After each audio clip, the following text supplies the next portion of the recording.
Welcome back to সোনালিটাস new another blog. সবাই কেমন আছে? আশা করি খুব ভালো আছে, আমিও বেশ ভালো আছি। তো এখন ঘড়িতে বাজছে ওই 3:30 মতো। তো জাস্ট খেয়ে দিয়ে এলাম। সকালবেলা একটু কাজের চাপ ছিল, এই জন্য কোনো ক্লিপ তুলতে পারিনি। এখন বাবু তো ভাত খেয়েই নিয়েছে, তো এখন একটু ওষুধটা খাওয়াবো। তো এখন থেকে ব্লগটা স্টার্ট করছি।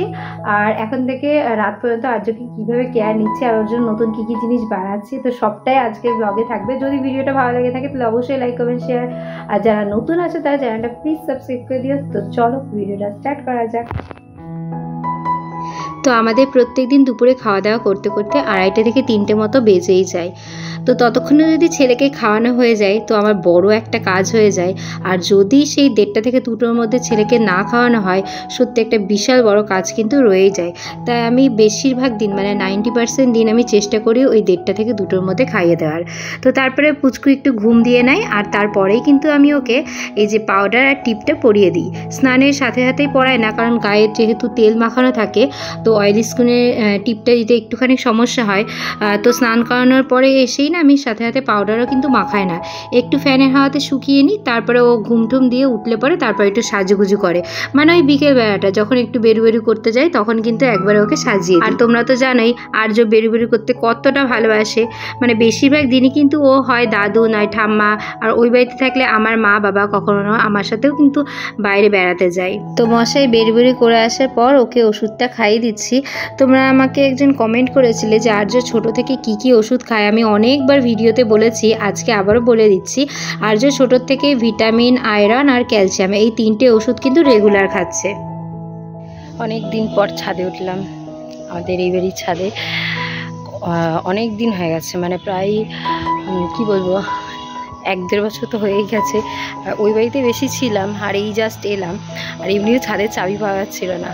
তো ওই যে দেখাবো কি কি আছে পেছনে। অনেক দিন পর মানে খুব চাইছিলাম যে ছাদে ওঠা, কিন্তু মানে সুযোগ হচ্ছিল না। তাছাড়া চাবিটা মানে খুঁজে পাচ্ছিল না, মা বাবা কোথায় রেখেছিল। তো আমি এই বাড়িতে এসে পেয়েছি তারপরে চাবিটা, তারপর বাবাকে বললাম, বাবা খুলে দিল। তো চলো দেখো ছাদে কি কি আছে। কখনো দেখাইনি তোমাদের যে এই বাড়ির ছাদে কি আছে। তো চলো দেখো, এখানে এই যে এখনো কমপ্লিট হয়নি এই জায়গা, এখানে দেখাই।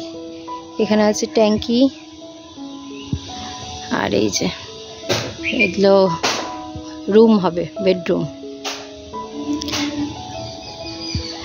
এই যে একটা রুম, এগুলো আধা হয়ে রয়েছে, কমপ্লিট হয়নি। একটা বেডরুম, ঠিক আছে। এটা আমার ঘর হবে ফাইনালি, এখনো সময় লাগবে। আর এইটা হচ্ছে বারান্দা। বারান্দাটা দেখো কত বড়। সামনে এই যে এখনো ছাদ দেওয়া হয়নি, একসাথেই দেবে।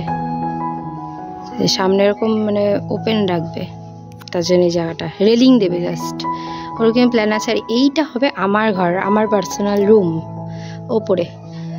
আর এই যে দেখো এখানেও ঘরে এই যে একটা রুম, আর হচ্ছে বারান্দাটা করা আছে। আর এইদিকে যে পোর্শনটা আছে এই জায়গাটাও হবে রুম টুম, তারপর কিচেন, অনেক কিছু হবে। যেহেতু করা হয়নি তার জন্য এখন একবারে করে তারপর ছাদটা দেবে, ভাঙা ছাদ দেবে না, তাহলে সমস্যা হয় ভাঙা ছাদ দিলে। তো এই যে আমি শ্বশুরবাড়ির ছাদটা কখনো তোমাদের সাথে দেখাইনি, তো আজকে দেখালাম যে এনে কি আছে। আর এইটা হবে আমার রুম, মানে নিচে যেটা থাকি ওটা অ্যাকচুয়ালি মার রুম। তো নিচে আমাদের 2টো রুম রয়েছে, আর ডাইনিং রুমটা সেটা বড়ই রয়েছে। তো ওখানে একটা ছোট খাট রয়েছে, আর 2টো রুম রয়েছে। তো আমরা 2জন 2 ঘরে শুই। আর ওপরে এখন কমপ্লিট হয়নি, এটুকু পুরো একসাথে করে তারপর ছাদ দেওয়া হবে। তো এটাই। তো যেহেতু অনেক দিন পরে ছাদে উঠেছি, ভাবলাম একটু কিছুক্ষণ থাকবো, বাট হলোই না, বৃষ্টি চলে এলো। তার জন্য আবার নিচে চলে এলাম। বৃষ্টিটা না ঠিক মতো হলো না, আমার ছাদে থাকা হলো। আর গরমও কিন্তু সেই মতোই রয়েছে। তো অনেক দিন ধরেই বাবুর নখগুলো কেটে দেবো ভাবছিলাম, বেশ বড়ও হয়ে গেছে। এখন তো নখ দিয়ে ভালো আঁচড়ও কাটতে শিখে গেছে, আর খুব ময়লাও হয়ে গিয়েছে। আর বাবুর নখে, চুলে, কানে, নাকে কখনো যদি ময়লা থাকে না, আমার না কেমন জানি লাগে। আমার সবসময় মনে হয় যেন আমার ছেলেটা যে কোনোভাবে হোক পরিষ্কার থাকা যায়। তো আজকেই নিয়ে বসে গেলাম। আর তোমরা তো জানোই যে আমি নেল কাটার দিয়ে সুন্দরভাবে বাবুর নখগুলো কেটে দিই। এর আগে আমি অনেক ছোটোবেলায় কিন্তু একটা ব্লগে দেখিয়েছিলাম যে আমি নেল কাটার দিয়েই কিন্তু সেই ছোট্ট থেকে কিন্তু নখগুলো কেটে দিই। আর এখন তো বাবু জেগে আছে, মানে তোমরা অনেকে ভাবতে পারো যে জেগে থাকা বাচ্চাকে নখ কী করে কাটছো, বাট আমার কিন্তু অভ্যাস হয়েই গেছে। আর সত্যি কথা বলতে বাবু কখনোই সেইভাবে ডিস্টার্ব করে না। হ্যাঁ, একটু এদিক ওদিক করছিল, আমার একটু ভয় ভয়ও লাগছিল, বাট আমি হাতটা যেভাবে চেপে নিয়েছি তাতে খুব একটা সমস্যা হয়নি। বাবুর জন্মবার হচ্ছে শুক্রবার, একটা ভালো দিন নষ্ট। শুনেছি নাকি বাচ্চা কাচ্চাদের জন্মদিনের দিন কোনোভাবে সেলাই করা যায় না, নখ চুল এগুলো কাটা যায় না। তার জন্য আমিও কিন্তু নিজে না মানলেও ছেলের জন্য কিন্তু এইগুলো মানি। যদিও আগে এইসবে তেমন একটা বিশ্বাসী ছিলাম না, বাট ছেলে হওয়ার পরে নিজের লাইফে অনেকটা চেঞ্জ হয়ে গেছে। আর্যকে একটু পুষ্টিকর খাবার দেওয়ার জন্য আমি এই খেজুরের প্যাকেটটা কিনে এনেছি। খুবই ভালো, এটা আমিও মাঝে মধ্যে খাই। খেজুরে কিন্তু প্রচুর নিউট্রিয়েন্টস রয়েছে, আর এগুলো বাচ্চাদের কিন্তু প্রচুর এনার্জি লেভেল বাড়ায়। আর তাছাড়া বাচ্চাদের যে কোনো খাবার একটু মিষ্টি স্বাদ আনার জন্য খেজুর মিশিয়ে খাওয়ালে ওরা কিন্তু সেই খাবারটা খেতে খুবই পছন্দ করবে। তো আমি এখানে সকালবেলার দিকে একটা খেজুর ভিজিয়ে রেখেছিলাম যাতে এটা বেশ নরম হয়ে যায়। তো এখন মোটামুটি ওই 6টা সাড়ে 6টা মতো বাজে, সন্ধ্যাবেলা একটুখানি ভারী খাবার দেব। তো তার জন্য ওটসের ছাতুটা ভেবেছি খাওয়াবো। তো এই ব্লগটা আগে শেয়ার করেছিলাম যে ওটসের ছাতুটা কীভাবে বানাই। গরম জলে জাস্ট 2 চামচ ওটস দিয়ে দিয়েছি।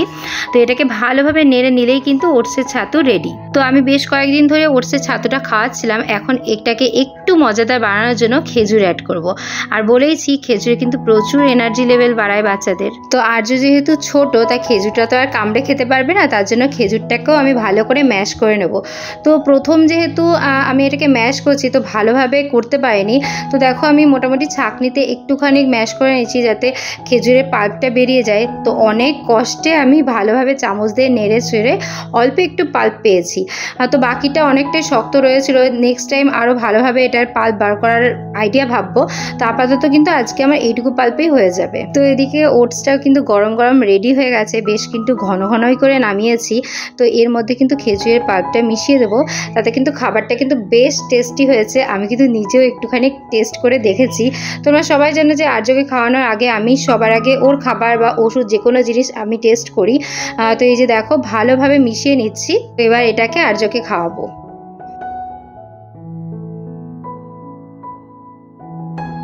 তো যে কোনো খাবার খাওয়ানোর সময় আর্যর গলায় কোনো কাপড় আমি দিয়ে রাখি, যাতে খাবারটা বেয়ে ওর গলাটা না ভিজে যায়, তাতে খুবই সমস্যা হয়। আর এমনিও ভিজে গেলে আমি সবসময় খাওয়ার পরে ওর গলা হাত পা সমস্ত কিছু জল দিয়ে ভালোভাবে পরিষ্কার করে দিই, না হলে একটা আঠালো ভাব সারা গায়ে লেগে থাকে, আর এতে ওরও অস্বস্তি বোধ হয়।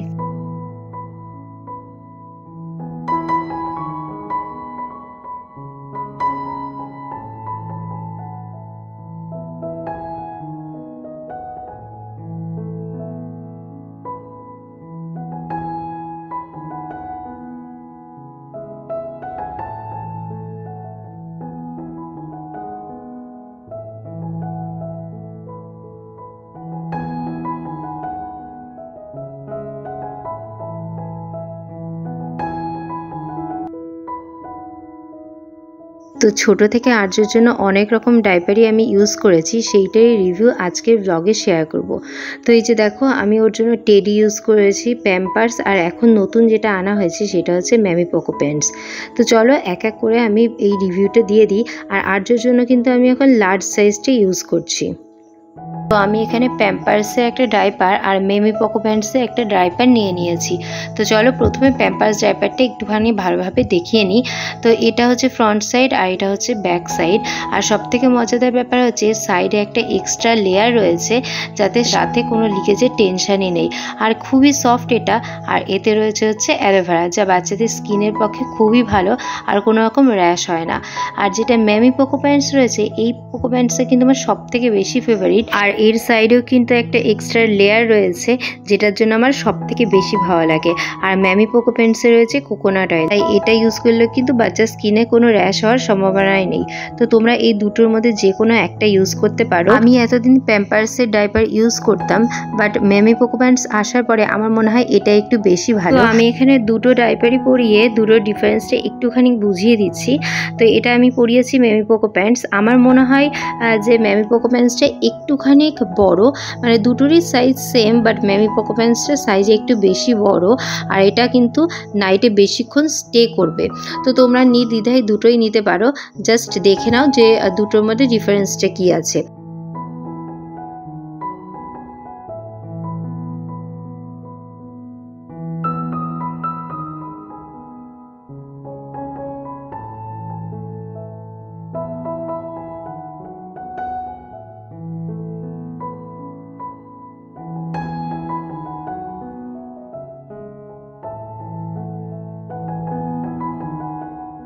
তো আর্যর এখন ঘুমের টাইম হয়ে গেছে, ও ঘুমিয়েও পড়েছে, আর সাথে আমি রয়েছি একটুখানি সাপোর্ট দেওয়ার জন্য আর মামার লাভ দেওয়ার জন্য।